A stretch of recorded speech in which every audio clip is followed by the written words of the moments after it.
of RGUTalk. Today I am utterly delighted to be joined by Donna Simpson, RGU's Admissions Manager. And today we are going to talk about the subject of personal statements for postgraduate courses aimed at international students.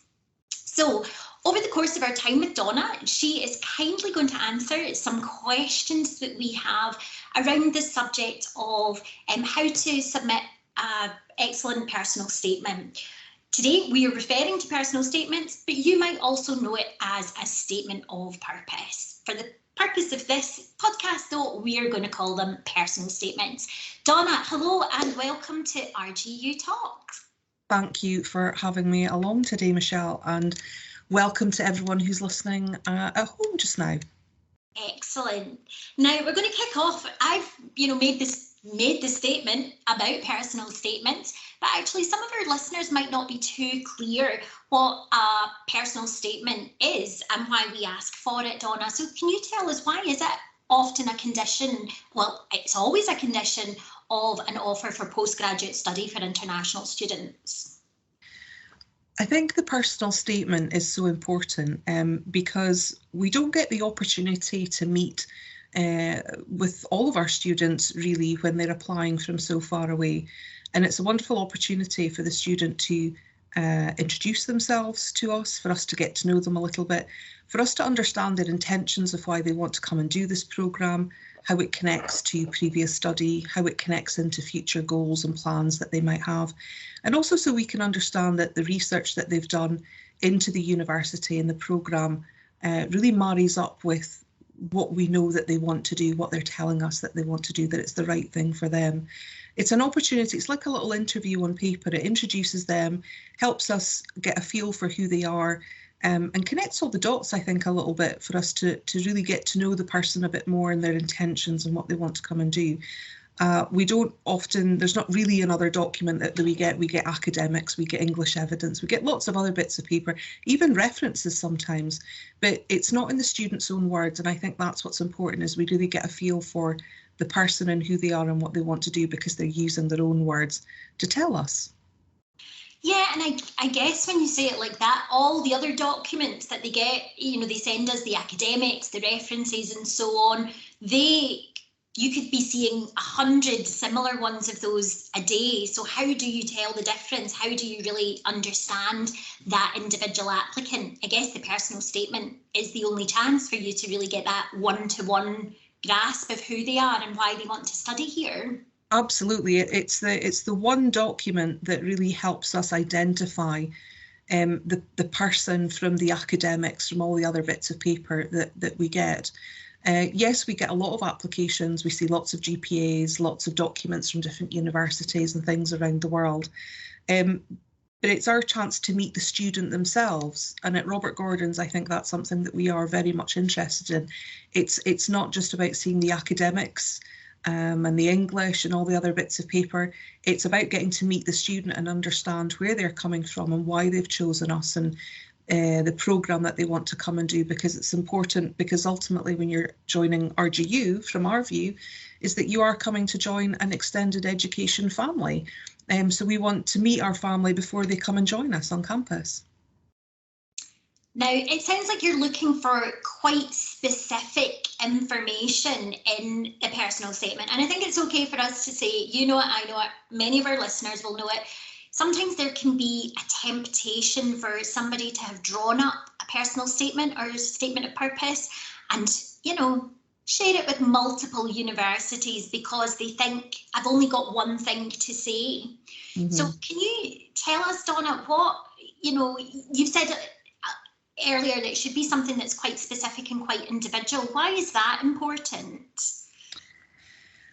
I think it's important because despite, any temptation you might have to try and help others by, sharing maybe templates or even a really good personal statement that you've written that you think is really good and you want to share it with, the wider education community and you think that you're helping others. When you go along to an interview, say a face-to-face interview for a job or something along those lines, you're not going to send your friend in to represent you. You're going to want to go along yourself and use your words, your passion, your desire, your evidence of research that you've done and put it in your own words. And that's what's really important to us. We want to hear in your words why you have chosen the programme, why you've chosen Robert Gordon University, and why it's important to you and your future plans. And I think the person who can represent your future plans and what your future desires are is yourself. I think you are your best representation, you are your best resource. So why not use that? Don't be tempted to use someone else's template or someone else's words, because really you can represent yourself best. Yeah, I quite often say to students, just as you've said there, nobody else would sit your exam for you, and your exams and your certificates are a condition of your offer to study at RGU. Your personal statement is also a condition to study at RGU. That's why it has to be so specific. Can you tell us some of the things that you're looking for? Yeah, absolutely. So when you're thinking about sitting down to write your personal statement, it's like writing anything. A good letter, a story, a diary entry. It's like anything. It has a start, it has a middle, and it has an end. And the content that you put down is reflective on the task at hand.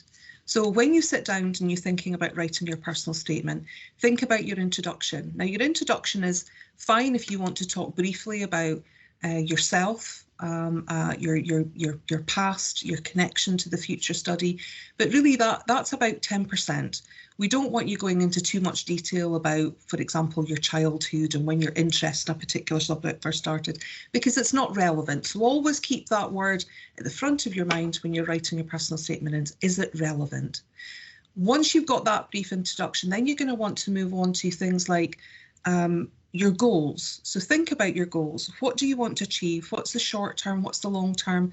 Think about the course of study that you're wanting to do. Is this programme going to help develop into your professional goals? Is it to get you another hurdle onto further study, for example, research, PhD level? What's your short-term goals? What's your long-term goals? You know, do you have a particular career path planned out for you? Do you have a family business that you want to get back? Do you have an industry that you want to develop into? So what are those short and long-term plans?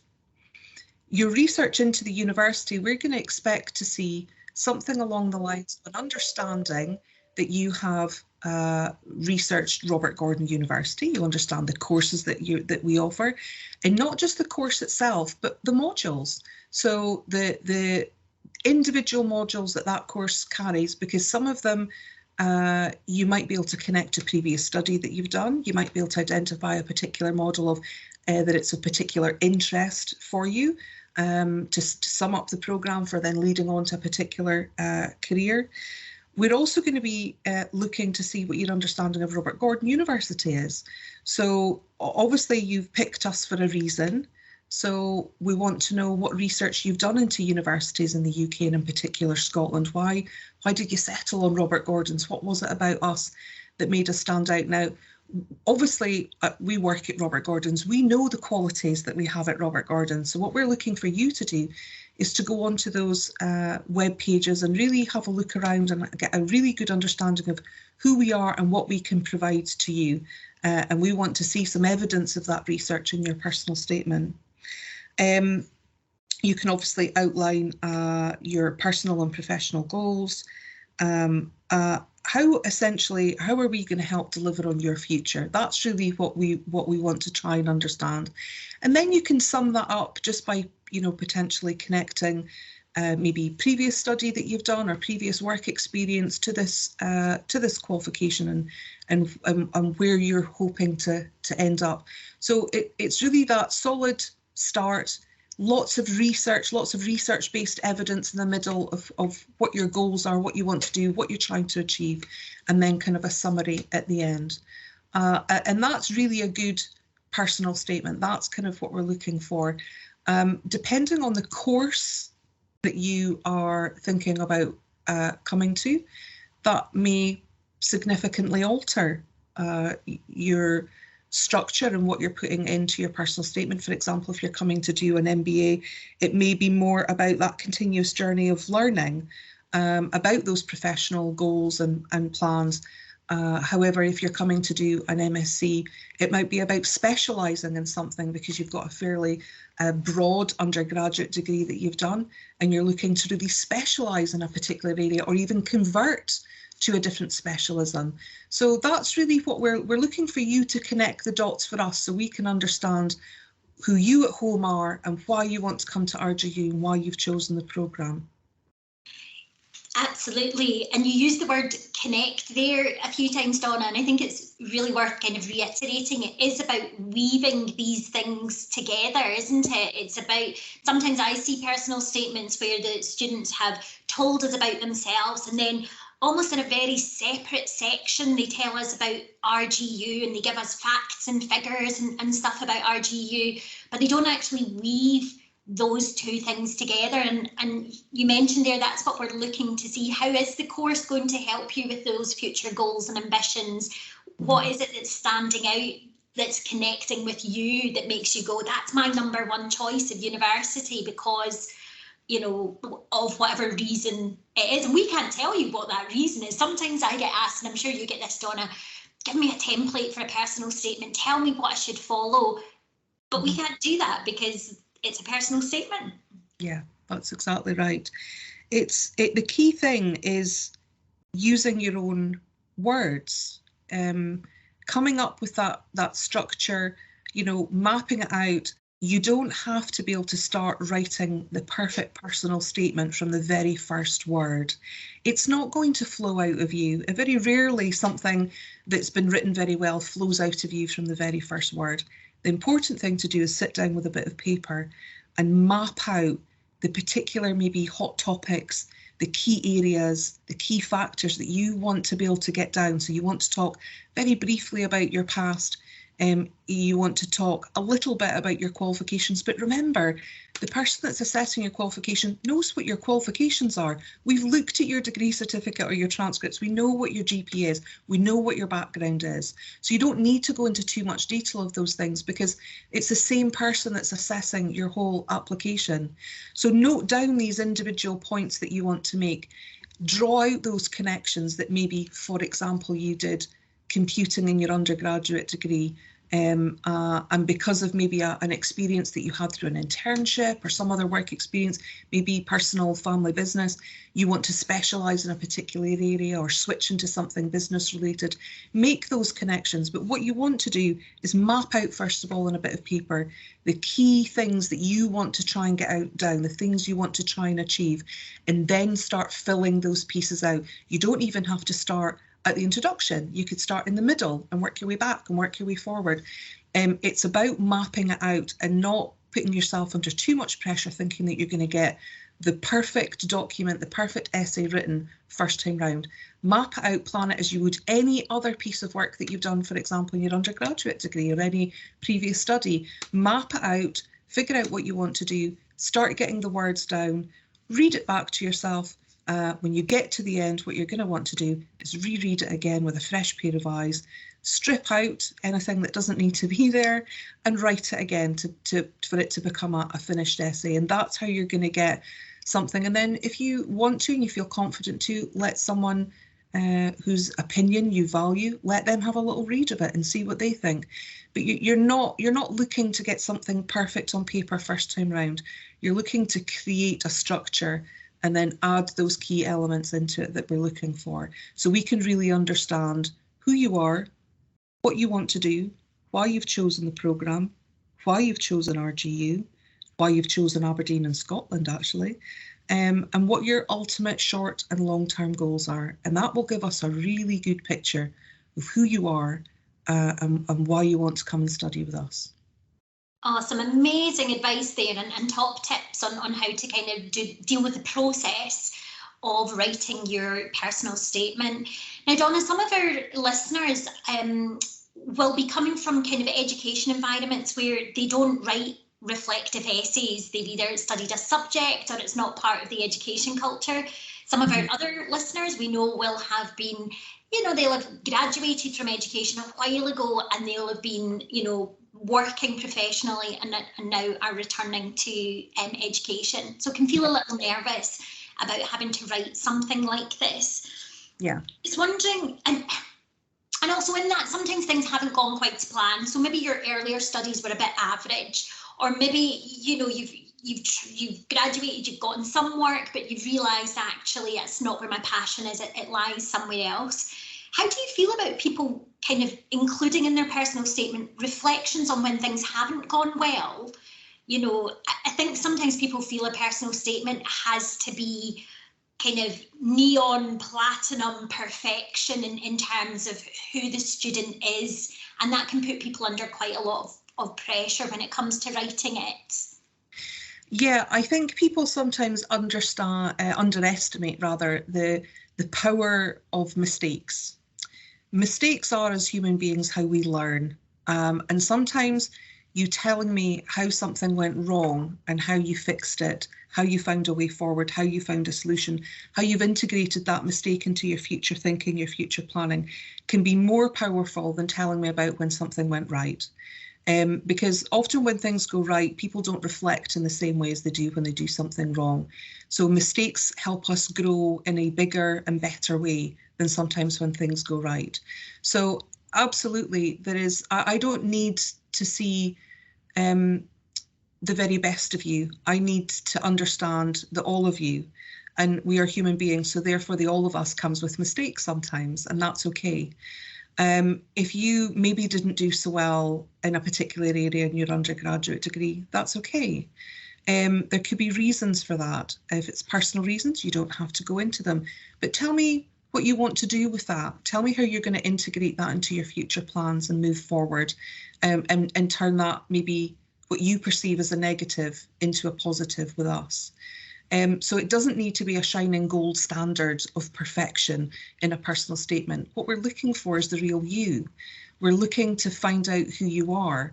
You know, it doesn't need to be a formal statement. You write it in a conversational way, just like we are now, like we're having a chat. Imagine, you know, hear my voice in your head if you can bear it, and hear me talking about these things, and then just write some words down and see how you get on. But it's supposed to be relaxed, and it's supposed to be a written image of the real you, because that's who we want to meet. Because ultimately, if you're successful, the real you is who we're going to be welcoming onto campus.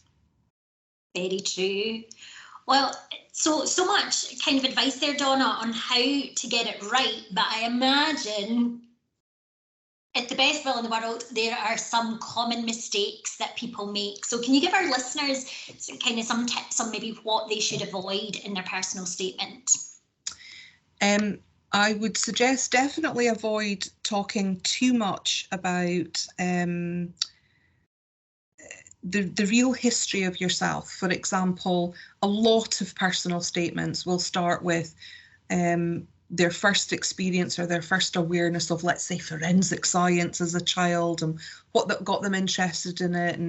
And it's not relevant. And again, we go back to that word of what's relevant. So don't dwell too much and put too much about your history and your childhood and where the drive for the course on. What we're really interested in is the future, the now and the future, and not so much on the history. I would also say, if you are in a position where you're looking at a number of institutions, we hope that you are just looking at Robert Gordon's and you've narrowed it down to one, but if you are hoping to apply to a few, then the small details of making sure that you know our correct title, or where we are, our location, the proper and full name of the programme and the correct names of the modules, these details count. These are the details that tell us you really know and are focused on what you want to come in and do, and you've done your research and you've done it well. So these little details do matter, okay? Make sure that your writing is cohesive and in a right kind of timeline. So try not jump back and forth between the history and the now and the history and the now. Keep that timeline kind of flowing. And make sure that you're not just kind of writing out too much facts and figures. We know the facts and figures are on the website. We know what awards we have won. We know what achievements we have. And it's nice to know that we know that you know that by putting that in your personal statement. That's wonderful to see sometimes. But again, it's that connection piece. It's why is that figure important to you? Why is that award that we achieved important to you in your decision making of why you've selected us as a university? Don't just put them down, make that connection to you as a person so we can understand why it's important to you and how it's been part of your journey to selecting us. And I think if you manage to get all of those things right, those basics, then I think you're going to come up with a good document. And the other thing is, don't write too much. We don't need 2 or 3 full pages of a personal statement. Think about I think the phrase of quality over quantity definitely wins out here.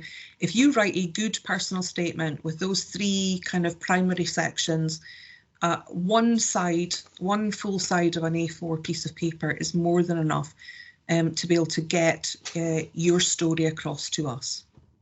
Absolutely. And I think one of the things you said earlier when we were chatting, Donna, which really connected with what you were saying there, is not to make you feel any sense of pressure, but do imagine it a little bit like an interview. You wouldn't walk into an interview and name check a different company. You know, you wouldn't mix up that you were the same way as sometimes people, as you mentioned, if they're not paying attention to the details, might mention another university or another course. That's right. One last question for me, Donna. You've been so helpful, and I already know that everyone that's listening has been frantically taking notes. And guys, don't forget, you can listen again to this podcast as often as you need to. But is there any other kind of resources or kind of, avenues of help that you can think of, Donna, that our listeners might benefit from kind of looking further into around how to prepare a good personal statement? Yeah, my 2 final top tips would be, firstly, your best resource is you. Absolutely, you know yourself best. You know your abilities, you know your plans, your goals, your hopes, your dreams. You know all of that best. You are your best resource. However, if you feel like you need some practical support in this, my advice would be, if you feel like you want to go to the internet and ask Mr. Google for help, my advice is going to be to search on the internet for how to write a good short essay and not to write how to write a personal statement. And the reason that I would suggest you stay away from that is because what will happen, that top 10, 20 searches that are going to come back, a lot of them are going to contain those templates. And as soon as you start reading them, they will influence how you start to write and how you start to structure that document. So if you're going to look something up, look how to write a good short essay, and that's going to give you the more practical advice about, brainstorming ideas, writing in an active voice, not a passive voice. These kinds of top tips is what it's going to give you, rather than a template, which if you're feeling under pressure, you're going to be tempted to use, and that's not what we're looking for. So those would be my 2 top tips. I am excited to read these personal statements that are going to come in after all this wonderful advice that you've shared with everyone. Donna, to you, to your team in admissions who are dealing with all our applications that are coming your way, thank you so much. You're doing a great job there, and I know today is going to be so valuable for so many people that listen. So thank you very much. You're welcome. No problem.